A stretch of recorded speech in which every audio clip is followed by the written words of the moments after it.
Hakuna kitu wanaume wanakichukia kwenye maisha ya ndoa kama mwanamke mjuaji, mwanamke mwenye kiburi, mwanamke ambaye asikilizi, mwanamke ambaye hana kikomo cha maneno, anaongea zaidi ya redio, yani anakera. Yani akianza kuongea hiyo kesi ni kuanzia asubuhi mpaka jioni.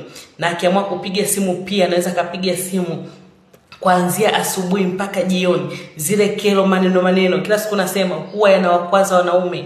Yani sio kwamba wanaume hawapendi kwa kurudi nyumbani, sio kwamba wanaume hawapendi kutusikiliza, sio kwamba wanaume hawatujali watuthamini. Wanaume wanachokichukia pale wanapokuwa wamekosea ni kupigiwa kelele, ni kusemwa, ni kutumiwa message ambazo hazina mwisho, ni kuongea kila wakati pasipokuwa na kituo. Jifunze kuwa na kituo kwenye kila jambo rafiki yangu.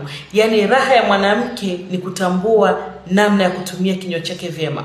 Hakuna mwanamke ambaye anaweza kupendeza ndani ya ndoa kinywa chake kikiwa